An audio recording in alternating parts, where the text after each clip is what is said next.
Калифорния, 40-те години на 20 век. Почитателите на сърфа имат проблем с малките вълни. В търсене на решение как да се справят с природата им хрумва гениална и доста абстрактна идея. Те слагат колела на дъските си и вместо по водата се спускат по наклонените улици. Така се появява прототипа на скейтборда или тротуарния сърф. В същите години, само на 11 000 км от Уест Коуст, на един друг бряг, този на Дунав, в Русе, зад желязната завеса, никой не е подозирал, че от това инженерно решение ще се роди една нова култура. Само за 30 години обаче тротуарния сърф прекосява целия свят. Стига до новото поколение, променя се, преминава през няколко трансформации, влиза в Русия, а оттам и в бившите комунистически страни.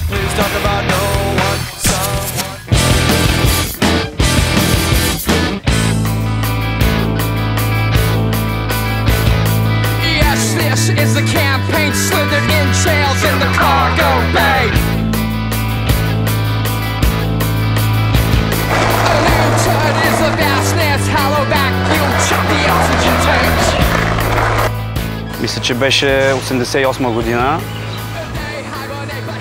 Отначало бяхме просто няколко приятели, които се забавляваха. Стори ни се интересно да видиш една дъска, да се движиш с нея. Просто нещо различно, което видяхме, до сега не бяхме го виждали.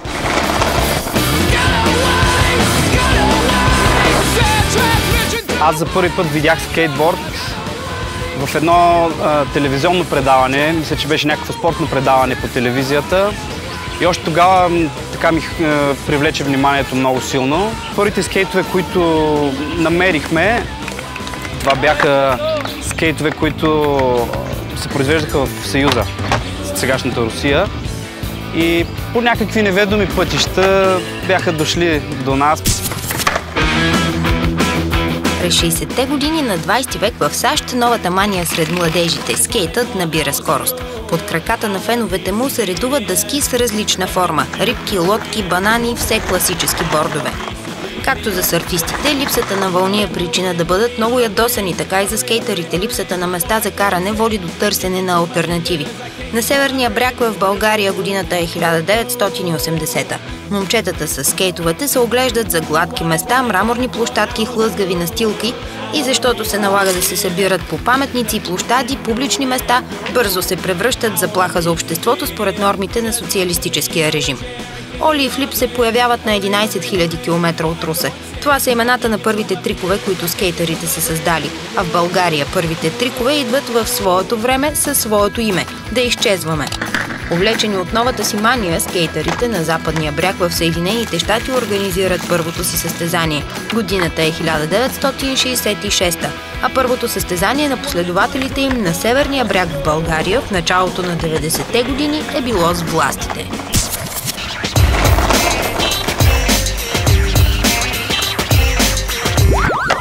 Карали сме на центъра, пред общината, където има гладък мрамор и там беше много хубаво. Там карахме доста време, така че вече там наистина се сблъскахме с обществото, така да се каже.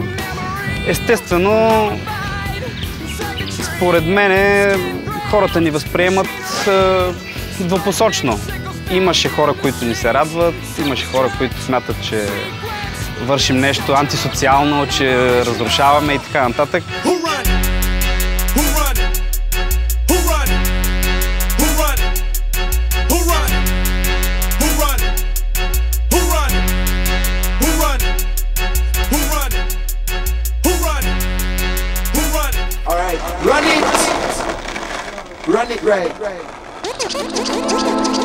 Карането на скейтборд не е просто мода, това е един много труден спорт, който калява волята и подготвя хората за живота да се справят с трудностите. Това е един от най-трудните спортове, пак подчертавам, защото има много болка в него, докато се постигнат успехи. Другото, което мога да кажа, че обществото, русенската общественост видя, че реално това не е вандалски спорт. Това не са вандалски актове на приумица, нечия приумица, да карат скейтборд или да се събират момчетата и момичетата. Това просто е един вид култура, един вид отправна точка.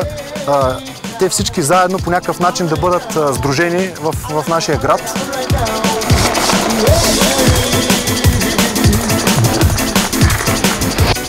спортен клуб Русе скейтбординг го създадохме през есента, октомври месец на 2005 година. Идеята ни тогава, както и сега, и за в бъдеще предполагам ще бъде, беше да организираме всички деца и тинейджери, които искат да се занимават с скейтбординг, включително и с инлайн скейтинг, което са всъщност ролерите и блейдовете, дори и BMX колелетата, да ги обединим в един клуб и да им направим истинска спортна площадка, която е специално направена, подчертавам, за техните нужди. Кеф има разнообразието и че не всички останали спортове, например цял живот да хвърляш гюле или цял живот да тичаш на 100 метра или пък цял живот да гребеш. По една и съща техника, в скейт има много техники и се учиш цял живот постоянно на нови неща.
Определено с музиката, скейтбординга има много тясна връзка и по-специално с стиловете хип-хоп и пънк-рок.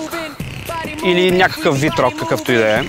Когато гледаш едно скейт видео, така да се каже, със сигурност една скейт част, така да я нарека, тя върви на фона на музика. Така че всеки скейтър може да пусне музиката, която харесва и да кара на този фон. Така че мисля, че с музиката е доста по-близка връзката. Особено голяма част от скейтерите се занимават с музика. Дали ще свирят на китара, дали правят някакви битове, занимават се електронна музика, но това е като част от креативния процес, тъй като скейтерите са креативни личности и след като минат известна възраст, те започват да се занимават с други неща. И естествено част от начина да почнат да създават нещо друго е да създават музика. Хората започват да карат скейт именно с желанието да усетят някакъв вид свобода, някакъв вид да изразят себе си като индивидуалисти, като отделна личност. И същото нещо би могло да им го даде и музиката, и особено пънка. Другото основно звено от уличната култура, това са графитите, така наречените улични художници, срещу които предполагам много хора имат доста против, тъй като по-голямата част от тях са всъщност деца, неуки деца, които все още, за съжаление, си мислят, че им е позволено навсякъде да оставят своите подписи, автографии, по стени, по учреждения и така нататък, което и всъщност е основната ни цел да го спрем това нещо и да им покажем, че те трябва да бъдат също организирани, трябва да се учат на майсторство и тогава чак да показват своите умения на определените за целта места.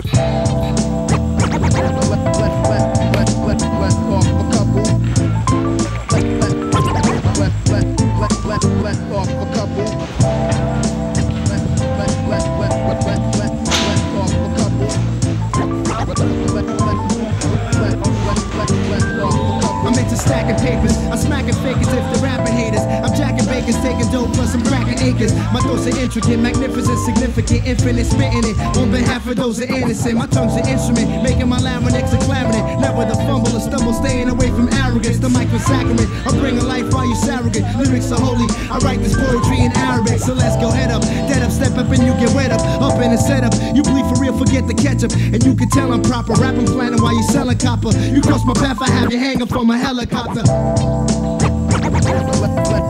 Wet off a couple. Нещо между спорт и изкуство е, защото спортистите трябва да са много креативни, което леко го няма в другите спортове и е хубаво. Скейт още няма практика децата да започват с треньор, започват сами гледайки филми. Има цяла индустрия, която се върти около това рекламна. Готино е. Чувството лепнеш нов трик е повече от нов секс. Ами много е приятно. Всеки път, когато идвам да карам, се чувствам чудесно и освободен. Ако, примерно, се чувствам зле, като дойда, като карам и се успокоявам по този начин и си го изкарвам само на дъската и се чувствам много добре така. Обществото винаги реагира, когато усети заплаха. В Норвегия годината е 1977. Правителството там гласува пълна забрана за скейтбординг. Притежанието на дъска се смята за престъпление, защото скейтърите застрашават живота на минувачите. Вноса на бордове е забранен, карането се превръща в табу. Бунтари по природа, скейтърите успяват да го нарушат, макар че закона остава в сила 12 години. Така нелегалната за страната култура продължава да се развива на четирите си колела и не се пречупва въпреки нормите. И в името на хората, които са се борили за каузата да имат право да се плъзгат по закона, се ражда Световния ден на скейтърите – 21 юни. Гонки и преследване. Площадът пред Русенската опера е единственото място за каране на скейт в града през 2006 година. Той дава идеална възможност за трикове.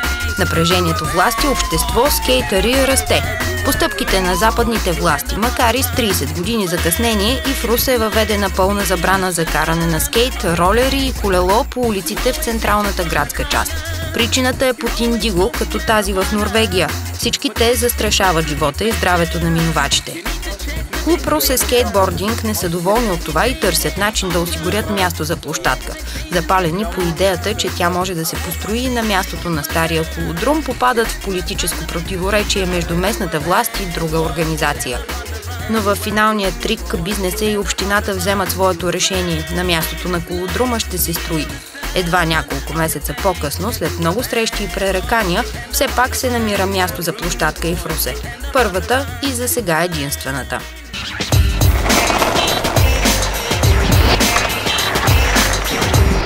Накрая се спряхме на задния двор, да го наречем, който е и паркинг. Беше и паркинг на Дома на културата. От общината просто асфалтираха това място наново и сложиха му един знак игрище за скейтборд. Даже бяха пропуснали тъто в думата скейтборд. Ние сме предлагали на общината там да се направи ограда, да се сложат и камери. Тези наши предложения бяха по-настоятелни сега, последната година, 2010. Разбираме, че има финансова криза и недостиг на пари. Никой не е имал някакво настроение срещу тези деца, които практикуват екстремни спортове. Просто мястото, където те искаха да правят това, може би подхваждане и от някои други интереси.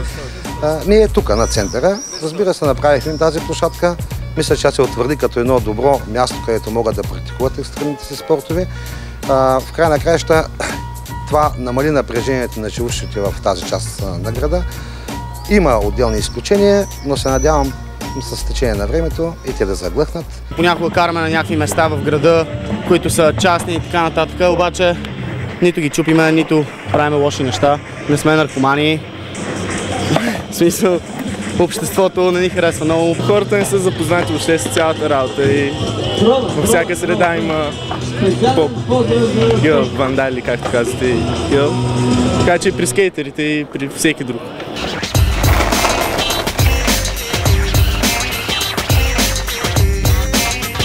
Много неща се промениха за добро в Русе в областта на скейтбординга и уличната култура, откакто създадохме тази скейтбордна площадка.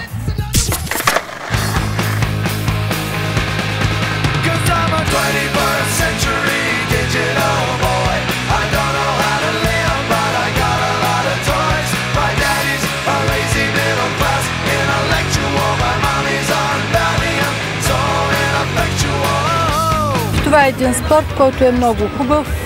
След като детето се реализира и не само той, други се реализират, защо трябва да се гледа с друго око на този спорт. Сега всички дори сме на състезанието. Защото ми харесва спорта, сина ми го практикува и сега ще участва. От Шумен дойдохме и доведохме децата да погледат. Голямата се занимава с скейт. Аз се поощрявам да спортува.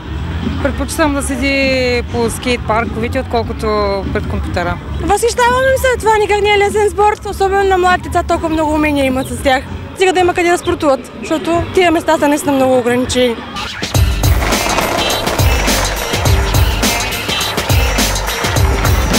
За щастие, отдавна намаляха упреците към момчетата и момичета, които практикуват скейтбординга, защото просто обществото на Русе, обществеността, разбра, че това не е вандалски акт, това не е тази дума, според мен, трябва тотално да бъде премахната, когато се говори за скейтбординг. Това е един много труден съвременен спорт, роден в съвременния град. Искам се да вярвам, че отношението на хората е вече позитивно, че това не е просто, първо, те не го възприемат като някакъв вид игра или загуба на време. Надявам се хората да го възприемат като някакъв начин младежта да прекарва свободното си време по позитивен начин и младежите да се развиват по този начин. Когато температурата се покачи до 40 на слънце, асфалта се топи, а протритите кецове се плъзгат леко по дъската, от някъде се чува тракане на колела по гладката настилка.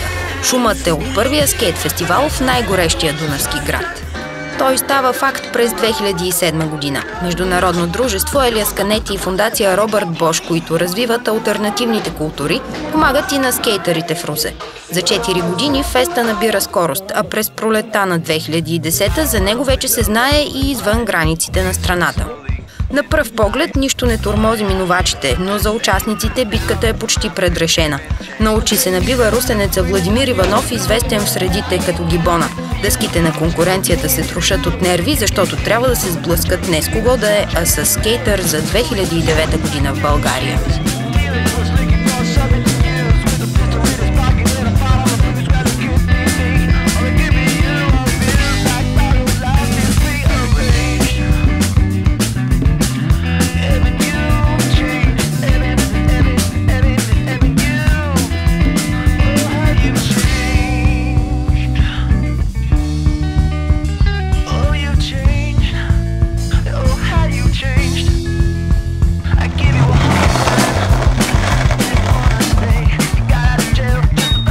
Преди 7 години беше с един приятел от квартала двамата.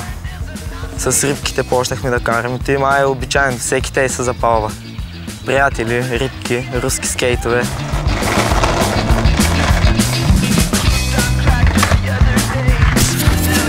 От нищо. Няма лишения в този спорт. Правиш ти, което ти е кеф, чувстваш се добре. Това е начинът.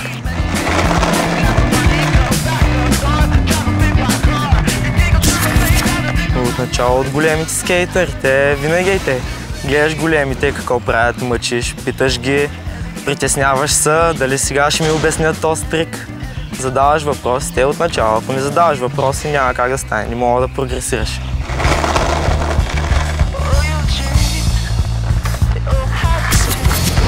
Ами сега от големите скейтъри, дето са в щатите, от тези протите, професионалистите.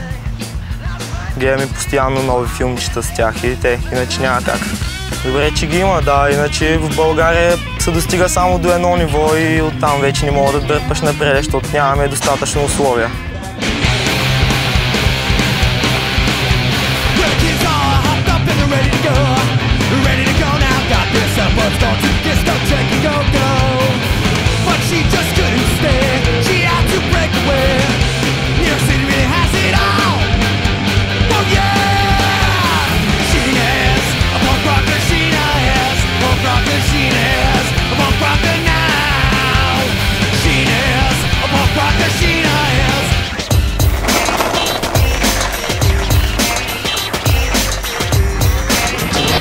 Не е много трудно, ако караш всеки ден, това е начинът. Трябва всеки ден да се кара, да има яко прогрес, иначе няма как да стане цялата работа.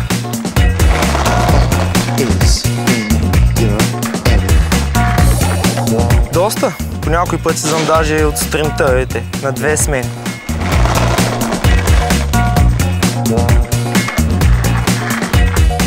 Начин на живот е предимно. В смисъл, ако е само спорт, не става, защото няма как да го усетиш. Пък ние го усещаме с сърцата си и всичко се получава много по-добре тай.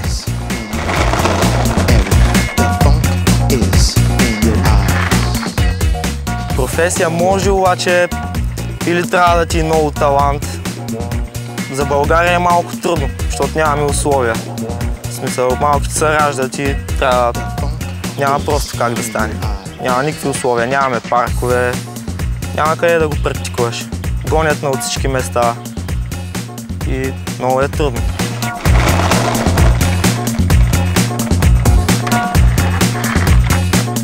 Трябва да се борим за нея, щом са не спечелили. Трябва да покажем на хората, че Русе не е само провинция. Ами, има силни карачи тук и от малките има много таланти в момента. Почват момчетата да карат много добре и усещам, че ще има много голямо развитие за напред.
До днес Европа и САЩ се раят за скейтбордистите. На сушата тротуарните сърфове вече се радват на много изкуствени терени, наричани скейт паркове.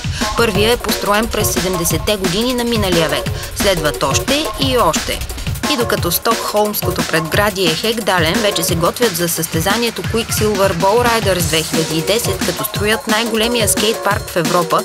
На северния бряг на България скейтърите също мечтаят за нещо по-голямо от 1 декар стар паркинг с лоша настилка. Но Русе едва ли може да се сравнява с Стокхолм, където общината е отделила 3 милиона евро, за да издигне съоръжения върху рекордните 7500 квадратни метра. В най-големия дунавски град с 160 000 жители местата за каране са ограничени дори за велосипедистите и хората на кънки. За тях са изградени само една скейт площадка и само една велоалея. Никога не е мислено за такъв начин на придвижване в Русе специално и това ни създава изключителни затруднения за проектиране на велоалеи. Там, където има възможност, сме проектирали и мисля, че се ползват, и то рационално се ползват от малки и големи, включително аз със събота неделя ми остава време, когато намеря такова, да покарам малко колело, но трудно ще може да направим града такъв, какъвто са другите европейски градове за нормално придвижване с велосипед на територията на целия град.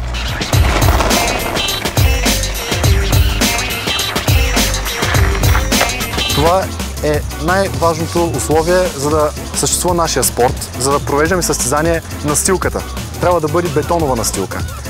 Площадката може да бъде дадена от общината, на дадената площадка терен, където и да е в централната част. Дори в крайен случай сме съгласни да не чак в най-централната част на града, да бъде една добра локация, до която лесно се може да се стига, но да знаем, че е специално за нас, че е заградена от всякъде, че не може там всеки да отиде, да щупи, да вземе, да надраска и да направи каквото и да било нещо нередно.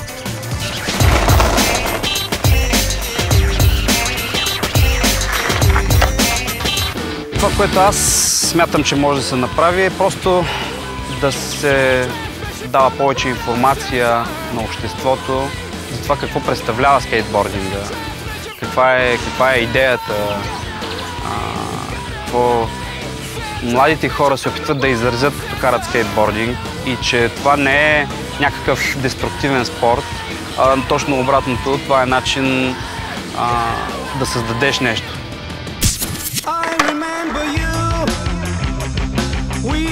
По-грабавата настилка на общественото отношение, по ръба между феновете и опонентите си, скейтът продължава да се плъзга напред, заобикаляйки главните пешеходни улици, камерите, натоварените булеварди и краката на минувачите. На четирите си колела се придвижва леко, понякога дори тайно, почуквайки тихо по тротуара, готов за още по-висок скок и още по-труден трик върху рампата на своята световна култура.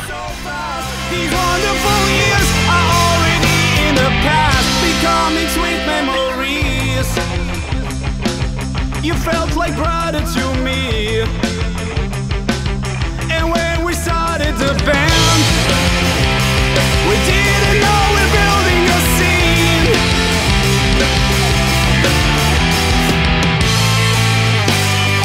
None of us could play.